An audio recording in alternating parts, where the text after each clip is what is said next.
ప్రజా సమస్యలపై చర్చించేందుకు అసెంబ్లీకి రావడానికి సిద్ధమా అని సవాల్ విసిరిన ఏపీ సీఎం చంద్రబాబు వ్యాఖ్యలకు కౌంటర్ ఇచ్చారు వైసీపీ స్టేట్ కోఆర్డినేటర్ సజ్జల. ఇద్దరి మధ్య డైలాగ్ వార్ ఇప్పుడు చూద్దాం.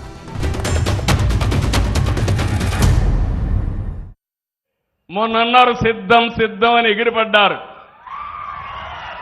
సూటిగా అడుగుతున్న అసెంబ్లీకి సిద్ధమా? 11 మంది ఉన్నారు. అసెంబ్లీకి రండి. ఎవరిది విధ్వంసమో, ఎవరిది అభివృద్ధో, ఎవరికి సంక్షేమ కార్యక్రమాలు చేసే సత్తా ఉందో చర్చించడానికి నేను సిద్ధంగా ఉన్నా. సూపర్ 6 మీద అవాకులు చవాకులు వాళ్తున్నారు. నేను అడుగుతున్నా, అసెంబ్లీకి రండి. ఎవరికి ఏ నిమిషంలో ఎక్కడిచ్చామో సమాధానం చెప్పే ధైర్యం సత్తా ఈ ప్రభుత్వానికి ఉందని చెప్పి కూడా నేను మీకు తెలియజేస్తున్నా.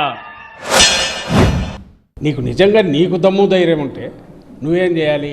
ప్రతిపక్ష హోదా ఇవ్వాలి. అదే ప్రివిలేజ్ కాదు, ఓన్లీ తగిన సమయం వస్తుంది మాట్లాడడానికి, గొంతు వినిపించడానికి అవకాశం ఉంటుంది. దానికి నువ్వెందుకు భయపడుతున్నావు? దానివల్ల ఏమైనా కిరీటం వస్తుందా జగన్మోహన్ రెడ్డి గారికి? లేకపోతే నీ కిరీటం ఏమైనా రాలిపోతుందా? చంద్రబాబు నాయుడు కిరీటం రాలిపోతుందా? కాదు కదా. ఆల్రెడీ కేసు కూడా కోర్టులో వేసాం. ఈ స్పీకర్ ఒక చిన్న అఫిడవిట్ ఇస్తే తగిన సమయం ఇస్తాం, ప్రధాన ప్రతిపక్షానికి ఇవ్వాల్సిన పూర్తి సభలో వ్యవహరించడానికి అవసరమైన తగిన సమయం కానీ దాని ప్రివిలేజ్ కానీ ఇస్తాం అని అంటే అయిపోతుందా? అప్పుడు అక్కడికి వచ్చినప్పుడు మాట్లాడడానికి అవకాశం ఉంటుంది, గొంతు వినిపించడానికి అవకాశం ఉంటుంది.